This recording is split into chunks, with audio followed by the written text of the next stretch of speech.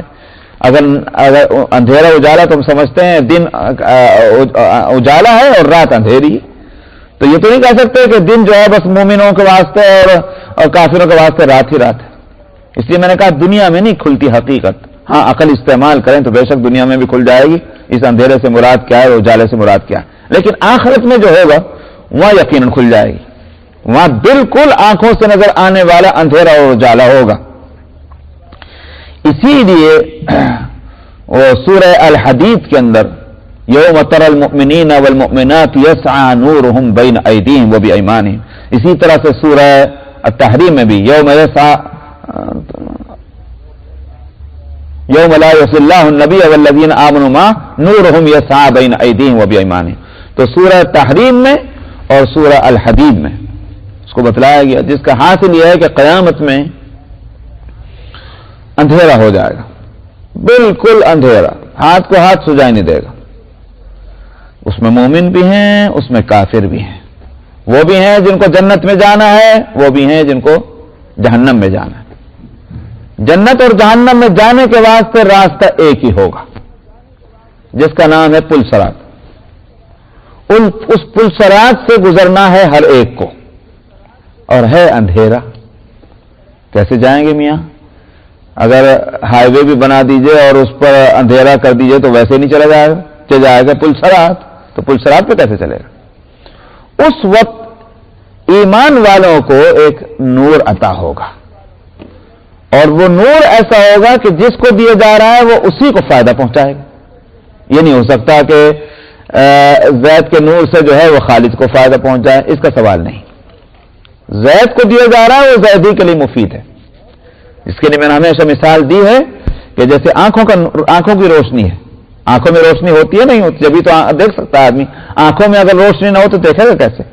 ایک روشنی باہر ہوتی ہے، ایک روشنی آنکھوں کے اندر ہوتی ہے. تو آنکھوں میں روشنی ہے، مگر جس کی آنکھ میں روشنی ہے فائدہ اسی کو ہے. ایک کی آنکھ کی روشنی سے دوسرے کو فائدہ نہیں پہنچتا. سمجھ میں آیا؟ تو قیامت میں یہی ہوگا کہ قیامت میں جو نور عطا ہوگا وہ جس کو عطا ہو رہا ہے اسی کو فائدہ پہنچائے گا. تو دنیا میں کافر جو ہیں انہوں نے روشنی کا راستہ اختیار ہی نہیں کیا، وہ تو اندھیرے ہی میں رہیں گے. اور کہا جائے گا چلو تو چلیں، تو کس طرح چلیں؟ مگر چلنا تو ہے. اس لیے کہ نہیں چلنے کا تو سوال ہی پیدا نہیں ہوتا، چلنا ہے۔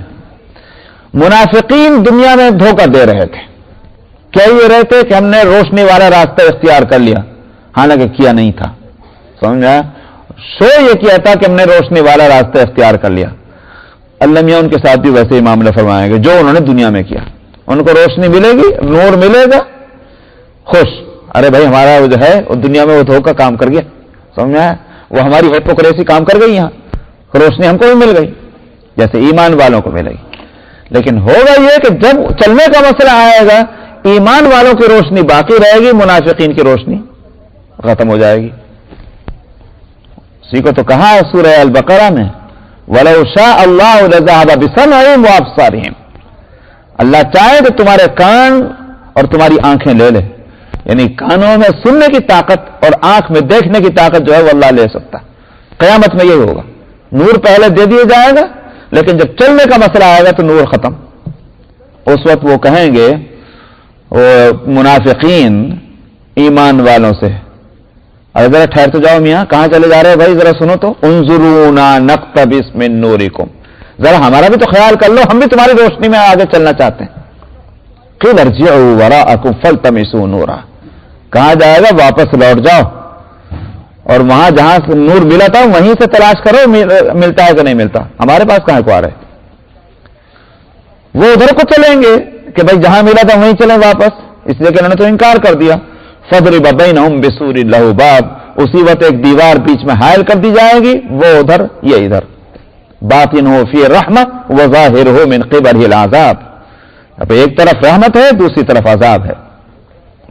تو پل صراط پہ گزرنے کا میں نے کہا جب مسئلہ آئے گا تو روشنی چاہیے، روشنی میں یہ وہاں اندھیرا اور اجالے کا فرق آنکھوں سے کھل کر سامنے آ جائے گا۔ تو اب گزریں گے تو پل صراط سے، لیکن حدیث میں اس کی تفصیل بتلا دی گئی کہ وہ پل صراط کیا ہے، وہ جہنم کے اوپر کا ایک برج ہوگا، اور وہ برج جو ہے کسی کے لیے تو اتنا آرام دہ ہوگا کہ ایسے گزر جائیں گے جس طرح سے ہوا نکل جاتی، ہوا گزر گئی، وہ گزرنے والے بھی گزر گئے، ذرا پریشانی ان کو نہیں ہوئی، سمجھا؟ ہوا جو ہے وہ آپ تلوار کو سیدھا کھڑی کر دیں تو ہوا گزر جائے گی، یہ تو نہیں ہوا کٹ گئی، ہوا کا کوئی نقصان ہو گیا، کچھ نہیں، ہوا کی طرح نکل جائیں گے۔ کچھ ہوں گے جیسے تیز گھوڑا دوڑ جاتا ہے وہ دوڑ جائیں گے، کچھ ہوں گے جیسے آدمی دوڑ جاتا ہے وہ اس طرح دوڑ جائیں گے، کچھ ہوں گے گرتے پڑتے چلیں گے، سمجھ آیا، ادھر گر، ادھر زخمی ہو گئے، ادھر چوٹ لگ گئی، ادھر ہڈی ٹوٹ گئی، ادھر، یہ سارا کچھ ہوگا، وہ اس طرح جائیں گے۔ کیوں؟ اس لیے کہ آپ نے فرمایا کہ اس پل صراط کے دونوں طرف ایسی صورت ہوگی جیسے سمجھیے کہ لوہے کے آنکڑے ہوتے ہیں جو ہر چیز کو پکڑنا چاہتے ہیں، آٹومیٹک مشین ہے پکڑنے کے واسطے، وہ پکڑنا چاہیں گی ہر چلنے والے کو۔ اب ظاہر ہے کہ جو تیز رفتار ہے وہ تو اس کے قبضے میں آنے سے رہے، گزر گئے تیزی سے، لیکن جو آہستہ رفتار ہیں وہ کہیں وہ پکڑ رہے ہیں، کہیں چھوٹ رہے ہیں، کہیں پکڑ رہے ہیں، کہیں چھوٹ رہے ہیں، کہیں ان کا جو کھال جو ہے وہ پھٹ گئی ہے تو کہیں گوشت پھٹ گیا ہے، کہیں تو ہڈی ٹوٹ گئی، اس حالت میں وہ گرتے پڑتے پل صراط سے نکلیں، اور پل صراط سے جو پار ہو گیا وہ اس کو جنت میں جانا ہے، اور جو نہیں پار ہو سکا، جس سے ایک قدم نہیں چلا جا رہا ہے، وہ اس کو آنکڑے اس کو پکڑ کر کے نیچے جہنم میں اس میں ڈال دیں گے۔ یہ صورت آپ نے فرمائی۔ تو میں نے کہا کہ اندھیرے اور اجالے کا فرق وہاں آنکھوں سے سامنے آ جائے گا۔ اللہ ولی الذین آمنوا یخرجہم من الظلمات الی النور، اللہ ایمان والوں کا دوست ہے، وہ ان کو نکالتا ہے اندھیریوں سے روشنی کی طرف۔ ایک نقطہ اور ہے یہاں، اور وہی دیکھیے آپ آیت پہ نظر کریں، یہاں لفظ لائے ہیں الظلمات، اور ظلمات جو ہے یہ پلورل ہے ظلمتن کا، جس کا ترجمہ ہوگا اندھیریاں، اور اس کے مقابلے میں لائے النور، نور سنگولر ہے، سمجھا؟ اس کا پلورل آتا ہے انوار، سمجھا؟ اس کو وہاں پلورل نہیں لائے، نور کا جب مسئلہ ہے روشنی کا تو وہاں لائے سنگولر، اور جب اندھیری کا مسئلہ لائے تو وہاں ہے پلورل۔ کیوں؟ اس واسطے کہ باطل بے شمار ہیں اور حق ایک ہے، اندھیریاں بہت سی ہیں، روشنی تو ایک ہی ہے، تو یہ نہیں کہا جائے گا کہ حق بھی بہت سے ہیں، حق ایک ہوگا، لیکن ہاں باطل بہت سے ہوں گے. سنت ایک ہوگی، بدعتیں بہت سی ہوں گی. اسلام ایک ہوگا، کفر بہت سے ہوں گے. سمجھ میں آیا؟ تو اس لیے انوار لانے کا کوئی سوال پیدا نہیں. اگر انوار فرما دیتے اس کا مطلب یہ حق بھی بہت سے ہیں. سمجھ میں آیا؟ اس کا مطلب یہ کہ اسلام بھی بہت سے ہیں. تو نور ایک ہے. اس لیے فرمایا اندھیریوں سے اللہ نکال کر اجالے نور پہ لائے گا، ایک روشنی عطا فرمائے گا. یہ تو ہے اللہ سبحانہ و تعالیٰ جب دوست بن جاتے ہیں تو اس طرح حق ادا کرتے ہیں. فائدہ پہنچا کہ نہیں پہنچا؟ والذین کفروا اولیاءہم الطاغوت. اور جہاں تک کافروں کا تعلق ہے ان کا تو ایک دوست نہیں ہوتا نا، انہوں نے تو بہت سے دوست بنا رکھے. تو اس لیے لائن وہاں ولی کا پلورل اولیاء فرمایا ان کے جو دوست ہیں وہ الطاغوت ہے. عجیب قرآن شریف کا انداز جو ہے بڑا عجیب ہے. جن کو عربی آتی ہے تو وہی اس سے لطف لے سکتے ہیں. اولیاء پلورل لائیں لیکن الطاغوت سنگولر لائیں. سمجھ میں آیا؟ طواغیت نہیں لائیں. طواغیت جمع ہے طاغوت کی. جب اگر ہونا ہی ویسا ہم جیسے آدمی کوئی لکھنے بیٹھتا تو جمع کا جو ہے کیا بولتے ہیں ناؤن کیسا آئے گا؟ اگر ورب آپ جمع لا رہے ہیں پلورل تو ناؤن بھی پلورل لائیں گے نا بھائی. لیکن یہاں آپ دیکھ رہے ہیں کہ فرماتے اولیاءہم الطاغوت، جو کافر ہیں ان کے جو دوست ہیں وہ طاغوت. تو معلوم ہوا کہ بت چاہے کتنے بھی ہوں ان کو جن سب کو دوست بنا رکھا. کسی کو اولاد دینے والا، کسی کو بارش دینے والا، کسی کو مقدموں میں کامیابی دینے والا، کسی کو سفر میں کامیابی دینے والا. تو بہت سے دوست بنا رکھے انہوں نے، کارساز. لیکن ان سب کی حقیقت کیا ہے؟ وہ ایک ہی ہے، اور وہ یہ کہ یہ اللہ کے مقابلے میں سرکش طاقتیں ہیں. ورنہ اگر اللہ کی طاقت کی طرف ان کو جھکنا ہوتا ہے ان طرح نہ جاتے، ایک اللہ کی طرف جاتے. تو حاصل کیا ہوا؟ یہ سب طاغوت ہیں. اگرچہ یہ ایک دوسرے سے مختلف ہیں اور مختلف ضرورتوں میں ان کو کارساز بنا رکھا ہے. ایک لحاظ سے مختلف ہیں مگر اپنی اصل حقیقت کے لحاظ سے یہ ایک ہی ہیں جن کو طاغوت کہا گیا. طغا یطغی جو ہے اس کے معنی آتے ہیں دودھ کبھی آپ نے دیگچی میں پکایا؟ جب دودھ اگر آپ کبھی دیگچی میں پکائیں جب وہ پک جائے تو وہ اوپر نکل کے آتا نہیں آتا؟ اس کو کیا کہتے ہیں؟ ابال. ابال کا مطلب کیا ہوا؟ جتنا برتن ہے اتنے اس سے نکل کر کے باہر جا رہا ہے. یہ ہے طغا یطغی. مطلب کیا ہوا؟ حد سے باہر نکل جانا. جو حد ہے اس کی اس سے باہر نکل گئی، یہ ہے طغا یطغی. ہانڈی جب ابل جائے، دیگچی جب ابل جائے تو اس وقت بولا جاتا ہے لفظ طغا، اس وقت استعمال ہوتا ہے. اسی لیے اس شخص کو بھی کہا جائے گا طاغی جو قانون کو توڑ کر آگے خلاف ورزی کر رہا ہے. کا مطلب یہ اس کے جو حد بنائی گئی تھی اس حد سے آگے نکل گیا، اس کو بھی طاغی کہتے ہیں. تو طاغوت ان طاقتوں اور قوتوں کو کہتے ہیں کہ جن کو اللہ سبحانہ و تعالیٰ کے مد مقابل لا کے رکھ دیا گیا. حالانکہ اللہ کا مقابل تو کوئی ہو نہیں سکتا مگر لا کے رکھ دیا گیا. بارش دینے والا کون؟ اللہ. مگر اگر کوئی بت تجویز کر لیا گا بارش ان کی ڈنڈوت کرنے سے ملے گی، معلوم ہوا اللہ کے مقابلے میں لا کے رکھ دیا. اولاد دینے والا اللہ ہے لیکن اگر اولاد کے واسطے منتیں کسی اور جگہ مانگی جا رہی اس کا مطلب کیا ہوا؟ اللہ کے مقابلے میں لا کے رکھ دیا. تو یہ اس لیے ان کو طاغوت کہا جاتا ہے، اللہ کے مقابلے کی طاقتیں. یہ میں نے اس لیے واضح کیا اللہ کے مقابلے میں تو کوئی طاقت ہو ہی نہیں سکتی، تو ہو تو نہیں سکتی مگر لوگوں نے تو بنا دی، اس لیے ان کو طاغوت کہتے ہیں. یخرجونہم من النور الی الظلمات. اگر مان بھی لیا جائے کہ ان میں کوئی طاقت ہے تو وہ ان کی طرف سے دوستی کا حق کیا ادا ہوتا ہے؟ وہ روشنی سے نکال کے اور اندھیرے میں لے جاتے ہیں. یہ مطلب نہیں کہ ان میں طاقت ہے، واقعی وہ نکال کر لے جا رہے ہیں روشنی سے اندھیرے کی طرف. حاصل یہ کہ تم نے جب ان کا راستہ اختیار کر لیا، ان کو دوست بنا لیا، تمہیں جو اللہ نے فطری نیچرل قدرتی جو روشنی دی تھی یعنی روشنی قبول کرنے کی صلاحیت، تم نے اس کو بھی کھو دیا. تم نے اپنے اختیار سے وہ راستہ اختیار کر لیا جو تم کو اندھیرے میں لے جا رہا ہے. تو چونکہ وہ ان کی وجہ سے ہو رہا ہے، ورنہ اصل تو یہ کہ آدمی خود جا رہا ہے اندھیرے کی طرف، وہ تھوڑی لے جا رہا ہے، وہ تمہیں کہاں سے طاقت آئی. تو اس لیے فرمایا کہ یخرجونہم من النور الی الظلمات. یہ طاغوت جو ہیں وہ روشنی سے اندھیریوں کی طرف لے جاتے. یہ جو میں نے وضاحت تفسیر کی ہے تو اس صورت میں کی ہے کہ ہمارے ذہنوں میں یہ بات ہوتی ہے شرک اس کو کہتے ہیں پتھر کا ایک بت ہے اور جس میں کوئی طاقت اور قوت نہیں ہے، نہ کوئی حرکت ہے، نہ سننا ہے، نہ دیکھنا ہے، اس کی پوجا ہو رہی ہے، تو شرک اس کو کہتے ہیں۔ ہمارے ذہن میں چونکہ یہ تصور رہتا ہے اس لیے میں نے یہ تفسیر کی ہے، مگر یہ قرآن شریف جہاں جہاں شرک کی بات کرتا ہے وہاں اس ایک محدود انداز کے شرک کو نہیں لیتا، تو بلکہ وسیع انداز میں لیتا۔ قرآن جو شرک کہتا ہے اس میں حقیقت یہ ہے کہ پتھروں کے بتوں کے سامنے کی پوجا والی بات تو بہت لمیٹڈ ہے، وسیع پیمانے پر اور وسیع دائرے میں تو شرک یہ بھی ہے کہ جہاں بات اللہ کی ماننی تھی وہاں اللہ کی بات نہ مان کر کسی اور کی بات مانی جا رہی ہے، سمجھا؟ یہ بھی تو شرک۔ اسی واسطے الریا کو بھی شرک کہا گیا، یہ بھی شرک کی ایک قسم ہے۔ کیا مطلب؟ دکھلاوے کے لیے کوئی کام کرنا، سمجھا؟ نماز پڑھ رہے ہیں، نماز کہیں کو پڑھ رہے، ارے میں نماز نہیں پڑھوں گا تو لوگ کیا کہیں گے میاں، سمجھا؟ یہاں سارے کے سارے نمازی بیٹھے لاؤ پھر مجھے بھی پڑھنی پڑے گی ورنہ میری مصیبت کھڑی ہو جائے گی۔ مثلا یہ نماز جو پڑھی جا رہی ہے یہ کس کے واسطے پڑھی جا رہی ہے؟ اللہ کے لیے تو نہیں پڑھی جا رہی نا۔ جب اللہ کے لیے نہیں پڑھی جا رہی ہے تو یہ شرک ہونا چاہیے کہ نہیں ہونا چاہیے؟ اس لیے کہ جو کام اللہ کے لیے کیا جانا ہے وہ کام جو دوسرے کے لیے کیا جا رہا تو شرک ہے۔ اس لیے حدیث میں ریا کو بھی شرک کہا گیا۔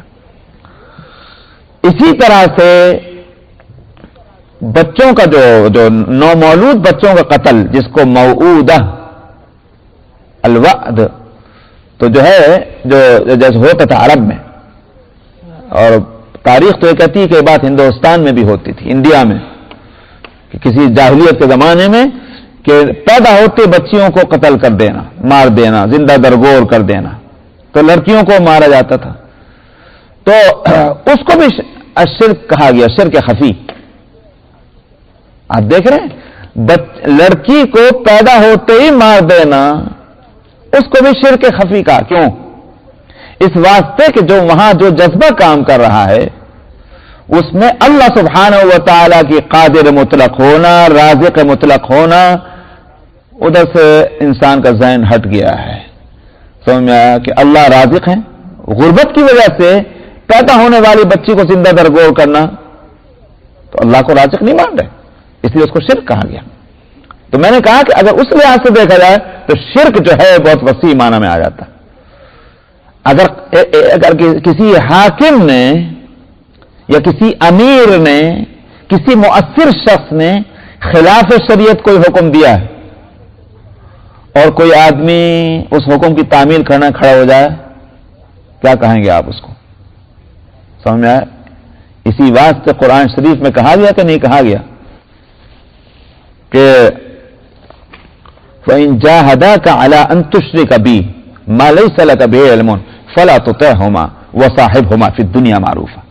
اگر ماں باپ بھی تم کو میرے ساتھ شرک کرنے کا حکم دیں اس معاملے میں تم ان کی اطاعت نہ کرو، مگر اس اطاعت نہ کرنے کے یہ معنی مت سمجھنا کہ تم جو ہے ان کے ماں باپ کا ہونے کا جو درجہ ہے وہ درجہ بھی دینا چھوڑ دو، یہ نہیں ہوگا۔ ماں باپ تو ماں باپ ہیں، اللہ نے ان کو ماں باپ بنایا، وہ ماں باپ ہی ہیں، تو ماں باپ ہونے کا درجہ جو ہے وہ باقی رہے گا۔ بحیثیت ماں باپ ہونے کے جو ان کے حق تمہارے اوپر آتے ہیں وہ برابر ادا کرو گے، ان کی خدمت کرنا، ان کی ریسپیکٹ کرنا، یہ سارا کام ہوتا رہے گا۔ اس لیے فرمایا وصاحبہما فی الدنیا معروفا، دنیا کی زندگی میں ان کے ساتھ جو ہے وہ اچھا سلوک کرنا، اچھی مصاحبت ان سے ہونی چاہیے۔ تو جب ماں باپ کی بات بھی نہیں مانی جائے گی اللہ کے مقابلے میں تو اور کسی کی کیسے مانی جائے گی؟ حدیث میں اسی کو فرما دیا گیا لا طاعت لمخلوق فی معصیت الخالق، خالق کی نافرمانی میں کسی مخلوق کی فرما برداری نہیں ہو سکتی۔ اتنی واضح ہدایتیں اور آیتیں ہیں، روایتیں اور آیتیں اسلام میں، مگر ہم سب کے سب ہم نے فیشن ہی بنا رکھا، سمجھا؟ آج ہماری تہذیب، ہمارا کلچر، ہماری ثقافت، ہمارا ٹریڈیشن، اور جس پر ہم کو ذرہ برابر شرمندگی نہیں ہے، ذرہ برابر بھی کہ ہم کوئی غلطی کر رہے ہیں، اور وہ یہی ہے ہم جانتے ہیں کہ یہاں اسلام کا حکم یہ ہے، تو ماں باپ شوہر بیوی کی سنتا ہے اور بیوی شوہر کی سنتی ہے، سمجھا؟ اور اسی طرح دوست کی سنتا ہے، بھائی بہنوں کی سن لیتا، ہر ایک کی۔ اسلام کا حکم ٹوٹتا چلا جائے، اللہ کا رسول کا حکم ٹوٹ جائے، میرے دوست کے ماتھے پر بل نہ آئے، سمجھا؟ میری بیوی کا مزاج نہ بگڑنے پائے، تو یہ سارے تماشے بالکل ایک طریقہ بن گیا۔ اگر جو اسلام جو کچھ کہتا ہے اور شریعت جو کچھ کہتی ہے وہ الگ بات ہے، میں بار بار اس کو کہتا رہا ہوں، اس کو اس لیے میں کہتا ہوں کہ آپ بالغ اور نابالغ کا فرق تو سمجھتے ہیں نا بھائی، تو ایک تو مردانگی میں بالغ اور نابالغ ہونا ہوتا ہے، ہم لوگ مدارس کی زندگی میں یہ لفظ بہت عام معنی میں استعمال کرتے ہیں، جو شخص جو ہے سمجھنے کی صلاحیت نہیں رکھتا ہم کہتے ہیں کہ بھئی یہ علم ہے، نابالغ ہے، علمی لحاظ سے نابالغ ہے، بات کو سمجھ نہیں پا رہا ہے، جیسے نابالغ بچے نہیں سمجھتے، تو بعض دفعہ واقعی یہ محسوس ہوتا ہے کہ ہمارے بات کے سننے والے نابالغ ہیں، تو ہم کہنا کچھ چاہ رہے ہیں، سمجھ کچھ رہے ہیں وہ، تو اس لیے میں بعض دفعہ جب مجھے خیال آ جاتا ہے تو بات کو میں بہت واضح کرتا ہوں کہ ایک تو ہے کسی کو مشرک ہونے کا فتویٰ لگانا، یہ اس میں توسع نہیں ہونا چاہیے، کسی کو کافر ہونے کا فتویٰ لگانا بالکل توسع نہیں ہونا چاہیے، اس میں بہت سختی کرنے کی ضرورت ہے، کافر ہونے کا فتویٰ تو بالکل نہیں لگایا جا سکتا، الا یہ کہ اگر 100 پہلوؤں میں سے ایک پہلو بھی اس کو بچانے کا نہ باقی رہ جائے، سمجھا؟ اگر 100 آسپیکٹس ہیں، اگر ایک آسپیکٹ بھی ایسا نہ رہ جائے کہ ہم تعویل کر کے اس کو مومن باقی رکھ سکیں تو بات الگ ہے، پھر تم اس کو کافر ہونے کا فتویٰ لگے گا، لیکن اگر ایک آسپیکٹ بھی ایسا ہے، ایک پہلو بھی ایسا ہے کہ ہم تعویل کر کے اس کو مومن سمجھ سکتے ہیں تو فتویٰ نہیں دیا جا سکتا، ناجائز ہے، حرام ہے فتویٰ دینا اس کو کافر ہونے کا۔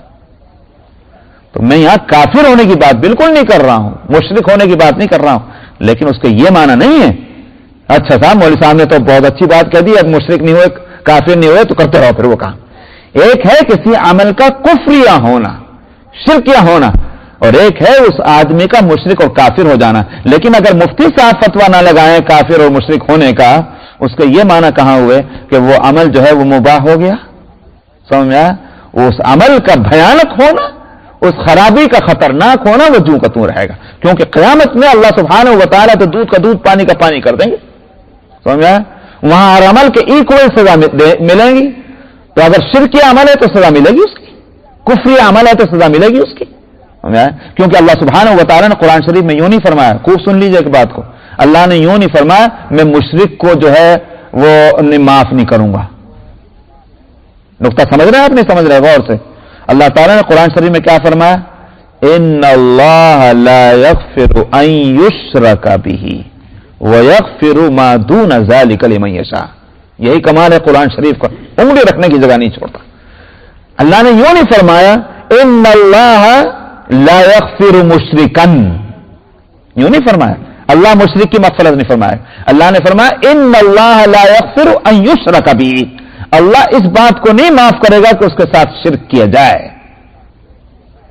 اگر یوں فرما دیتے کہ اللہ مشرک کو معاف نہیں کرے گا تو پھر ٹھیک ہے، مفتی صاحب کا فتویٰ چلتا، مفتی صاحب نے مشرک نہیں کہا تو بس جا رہا جنت میں، وہ اس سے کوئی پکڑ نہیں ہوگی، ان یشرک بہ فرمایا، تو اس لیے میں نے کہا مفتی صاحب کا فتویٰ دنیا کے لیے ہے، ہم دنیا میں اس شخص کو مومن سمجھتے رہیں گے کہ جس کے اندر ایک پہلو بھی ایمان کا اور تعویل کر کے نکل سکتا ہو کہ یہ مومن ہے، لیکن اللہ سبحانہ و تعالیٰ کے یہاں تو یہ صورت نہیں، وہاں تو اگر شرک کی عمل ہے تو اس کی سزا ملے گی، معاف نہیں کریں گے اللہ تعالیٰ۔ اس واسطے جو ایسے اعمال ہیں جس میں کفر اور شرک پایا جاتا ہے وہ اعمال خطرناک ہیں اور ان سے بچانا ہوگا۔ اسی واسطے نبی کریم صلی اللہ علیہ وسلم نے فرمایا تھا کہ مجھے اپنی امت میں جس شرک کا خوف ہے وہ ہے ریا۔ معلوم ہے شرک تو فرما رہے ہیں اور آپ فرماتے مجھے اسی کا ڈر لگا ہوا ہے کہ دکھلاوا جو ہے مجھے اس کا ڈر لگا ہے، تو ہم تو رات بھی یہی کام کرتے ہیں، دکھلاوے والے عمل، اور اس سے آگے تو اور زیادہ میں نے کہا کہ کتنے وہ کام جو اللہ نے کرنے کے ہیں وہ نہیں کرتے، اور جو دوسروں کے کہنے کے ہیں، اللہ کے کہنے کے ہیں وہ نہیں کرتے، اور جو دوسروں کے کہے ہوئے ہیں وہ کام ہم کرتے ہیں۔ تو بہرحال یہ اب اس ساری تفصیل میں کہ بعد اب آسان ہو جاتا ہے کہ والذین کفروا اولیاءهم الطاغوت یخرجونہم من النور الی الظلمات، یہ سب کے سب جو ہے روشنی سے نکال کر اندھیریوں کی طرف لا رہے ہیں طاغوت جو ہیں۔ تو اب معنی سمجھ میں آ جائیں گے کہ ہم کو اللہ کے حکم کے مقابلے میں جو لوگ حکم دیتے ہیں وہ ہم کو روشنیوں سے اندھیریوں کی طرف لے کے جا رہے ہیں۔ اولئک اصحاب النار، فرمائے یہ سب کے سب جہنمی ہیں، طاغوت بھی جہنمی اور اسی طرح سے کیا بولتے ہیں جو ان کے فالوورز ہیں وہ بھی جہنمی ہیں۔ یہاں ایک دماغ میں ایک بات آ رہی وہ کہہ دوں کہ جب اس طرح کی آیتیں اتری کہ جن کی پوجا کی جا رہی ہے وہ بھی جہنم میں اور جو پوجا کرنے والے ہیں وہ بھی جہنم میں، تو مشرکین نے بغلے بجا دی، سمجھا نہیں؟ کہنے کا بن گئی بات، اب پکڑیں گے ان کو پیغمبر کو محمد صلی اللہ علیہ وسلم۔ جا کے پوچھا یہ بتاؤ عیسیٰ جو ہیں وہ کون تھے؟ میں کہا نبی تھے۔ نبی تھے تو لوگوں نے ان کو معبود بنا لیا، اور قرآن شریف میں آ گیا کہ جن کی پوجا